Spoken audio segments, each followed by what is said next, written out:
Hey gals, hey pals, welcome back. It's Jen. I am going to put one of our, or my, I should say, first self-mani videos on here, and you will see that it is one of my poorer manis. This is a fairly new channel, and I know most people put their best videos first, which is probably a pretty good idea, but I wanted to show you guys if you're kind of searching around maybe for some videos and you're frustrated or thinking that a lot of manis look good that you see on Facebook or YouTube or something like that, that you can even run into a bad mani from time to time. I've been doing, my own nail dips for like 16 months. And this one I ran into a few issues for sure. So that color is a custom mix. It is some mica powder that I got on Amazon mixed with some Tamika white to make a really pretty lilac color. When I mixed it, I didn't even realize how close it was to the Sparkle & Co. Lavender seaglass that I had, but it just really turned out that it was almost the exact same color. So here what I'm going to do is just my first dip powder coat on my nails. I'm not going to go too close to the cuticle. I am staying probably 3/4, 2/3 away from the cuticle just to make sure I don't get it too thick there. I will point out that that middle nail is a coffee filter tip. Remember that for watching more of the video because it really causes me some trouble. So I'm going to do one coat of this to start. And then I believe after the second one, I move on to the Lavender seaglass for my accent nails. I am using the pour over method just because I mixed this color myself and I didn't have that much of it, so I couldn't really dip into that container. I am using a pretty rough brush to dust off the excess. I just wanted to be sure that it was going to come off all the way. So I will let you watch my second coat here.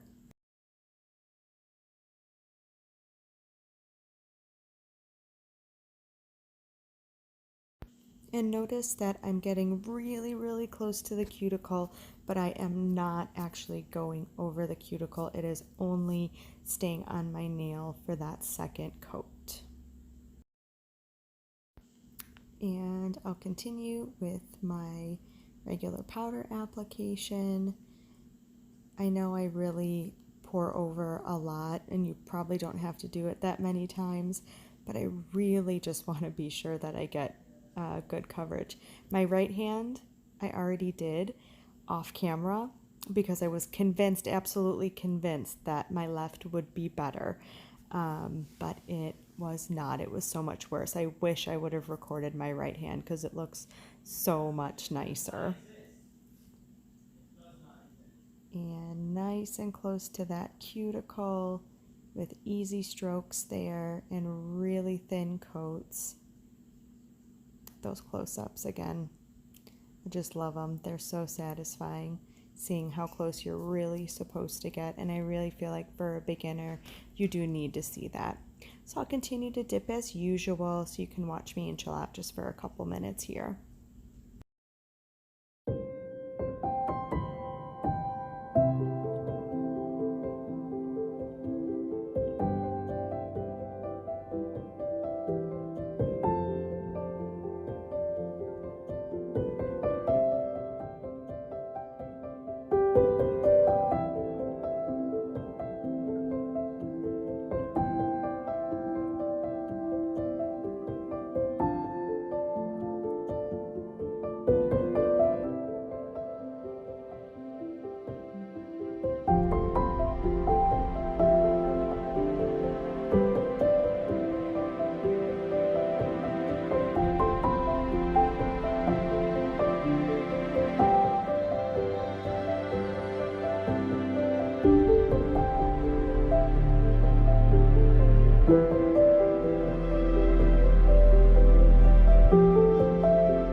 back in here and grab my Sparkle & Co. Lavender Seaglass for my 2 accent nails.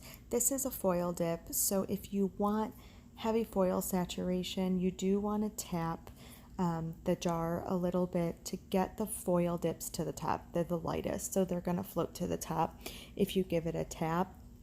And if you do the lay-in method, if you just dip as usual, you definitely will still get some pretty good coverage, but the foil won't be as dense. So I go ahead and lay flat right in there. And again, this is my coffee filter nail, and you can see right at the tip there just how kind of lumpy and separated it is. I'm doing my best to fix it, but it's just not working.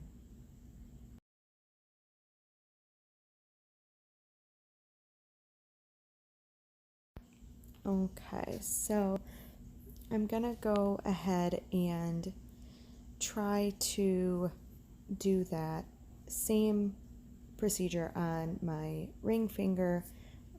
You will see here in just a little bit that I do end up completely removing that middle one. It was a total disaster, just a total fail. So I'm gonna go ahead and tap that a little bit, lay my finger into it, and give it a nice smoosh.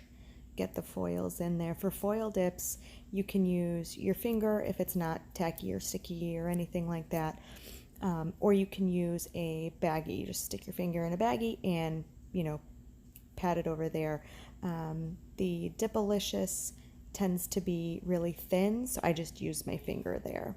And through the magic of editing, I completely removed the part where I had to take off the coffee filter tip. I'm sure you saw where I turned my finger and it's completely separated from my regular nail.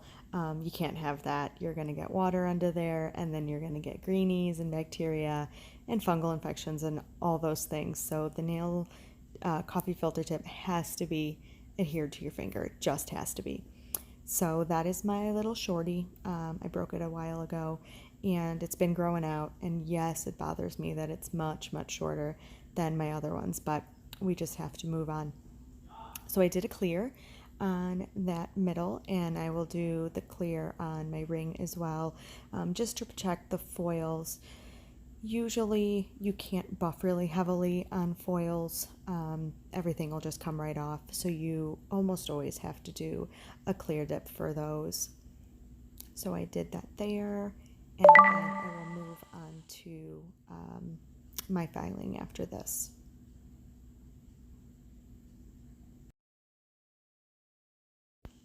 Please let me know in the comments down below if there's anything that you guys want to see that I can record or anything like that, or what you thought was most helpful in this video. Again, I do run into a few issues that come up. You are also going to see here a couple filing issues, so let me know if those were helpful as well. I'm going to move on to some activator here, and that is Revel Activator. All activator seems to be about the same. They all make your nails really hard. It's the absolute necessity for hardening your dip powder. You cannot go without it. Your nails will just stay gummy, so you have to have activator on all nails. And I just do 1 coat of activator because I don't use a dip top coat. I do a gel. So you'll just see me do the 1 layer here.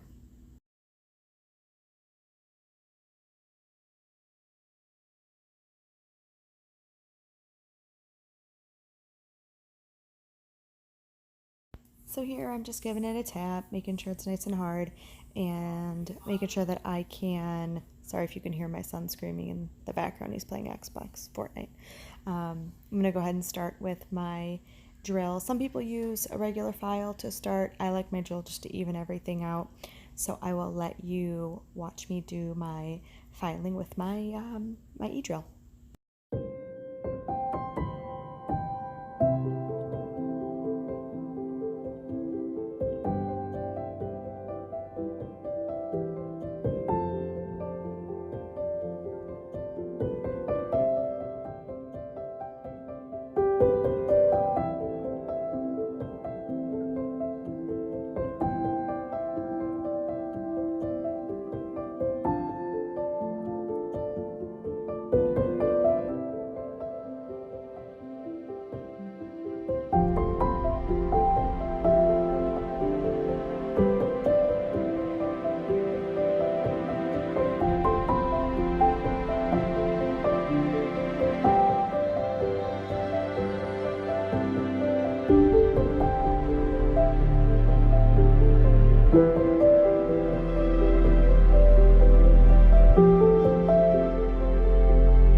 here is where I decide, and it's a poor decision, to switch my drill bit. This is a very fine sanding band. Oh, don't do it. Ah. So I take off my very fine sanding band and I put on a little bit of a rougher one. Not a good idea. This is where I clip my cuticle and I make myself bleed. So I'm focusing on this nail primarily. I mean, did it work? Did it smooth out my cuticle? Yeah, I mean, it definitely worked, but I made myself bleed. So was it the right decision? Probably not. Could I have worked with a hand file and done it the same and not made myself bleed? Yeah, probably. So I really should not have switched to this sanding band. I was very disappointed in myself. And then I will go ahead and switch to my hand file. I like to do my shaping last. Some people like to do it first. Again, it's just what I prefer. I like to make sure that all the edges are smooth, so when I do put on my gel top coat, I do have nice smooth edges on the sides. Again, you can't have it too smooth on the surface of your nail because the gel won't stick, but on the very, very sides and everything like that, you definitely can. So I'll let you watch my filing here just for a little bit.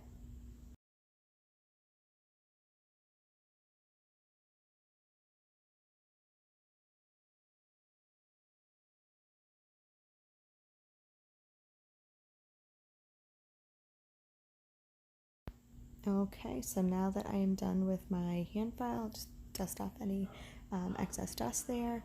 And I believe I got so discouraged that I stopped the video before I actually got to do my gel top coat. So I didn't even make that part of the video. If you like our video, give it a like. Thanks, guys.